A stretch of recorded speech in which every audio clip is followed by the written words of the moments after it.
चौरसिया यांचे पुतणे आपल्या चाचाजींचा भक्कम वारसा चालवणारे व्यक्तिमत्व। खरं तर परिचय आपल्याला सगळ्यांना ऐकायचा आहे, पण त्यांची इच्छा आहे की माझा परिचय नको, फक्त सन्मान घ्या।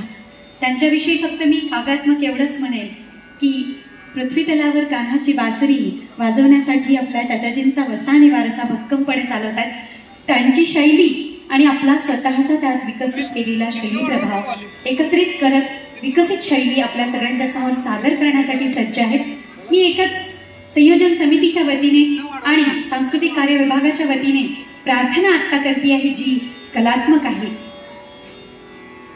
कान्हा घुमुदे पुन्हा एकदा पावा, कान्हा घुमुदे पुन्हा एकदा पावा, करीतो आम्ही सर्व धावा, करीतो आम्ही सर्व धावा, आशीर्वाद आम्हाला द्यावा, आशीर्वाद आम्हाला द्यावा, करणार रसिक जनांची सेवा, करण्या रसिक जनांची सेवा।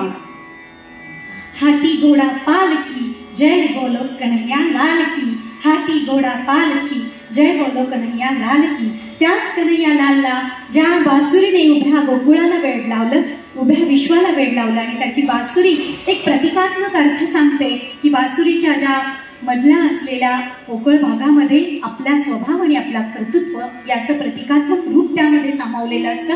ते शिक्षण त्याच वादनामधून ईश्वराने दिलं, तेच शिक्षण आपल्या वादनामधून देण्यासाठी सज्ज आहेत माननीय राकेशजी चौरसिया। त्यांचा सन्मान करण्यासाठी मी निमंत्रित करते आहे आपल्या सांस्कृतिक कार्य विभागाचे प्रधान सचिव माननीय विकास खारगे सर, त्यासोबतच माननीय देशमुख सर आयुक्त इचलकरंजी महानगरपालिका, आणि आपल्या मंडळाच्या वतीने माननीय भिडे सर आणि सहकारी या सर्वांना मी विनंती करते की माननीय राकेशजी चौरसिया यांना सन्मानित करायचे। माननीय Kharge sir, Deshmukh sir, Bhide sir आणि सहकारी यांना सर्वांना विनंती आहे मिळून त्यांनी पंडित राकेश चौरसिया यांना सन्मानित करायचे।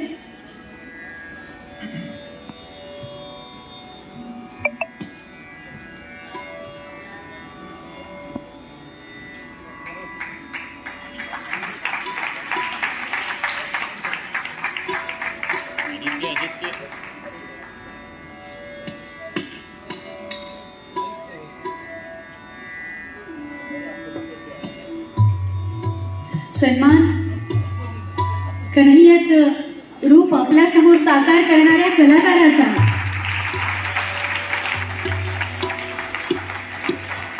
आणि त्यांना आज साथ संगत करण्यासाठी सुद्धा दिग्गज व्यक्तिमत्व आहेत। तबल्यावर ज्यांची बोटं फिरणार आहेत असं व्यक्तिमत्व सत्यजित तळवलकर, आणि राकेशजींना फ्लूटची साथ करण्यासाठी बासुरी वादनासाठी सहकार्य करतायत ऋतिक चौरसिया।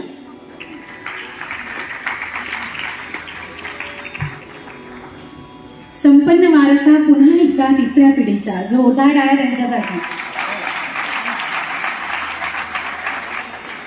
आणि रसिको, या सुंदर वादनानंतर शब्दांना अर्थच राहणार नाही, म्हणून मी निवेदिता या नात्याने एकच सांगू इच्छिते, कुठे थांबायचं हे मला चांगलंच कळतं, कुठे थांबायचं हे मला चांगलंच कळतं, म्हणून रसिको माझ्याकडे येताना वादळी शब्द मी निवेदिता शोभा कुलकर्णी तुम्हा सर्वांची इथेच शब्दांमध्ये अल्पविराम घेत रजा घेते। धन्यवाद, शुभरात्री, शब्दात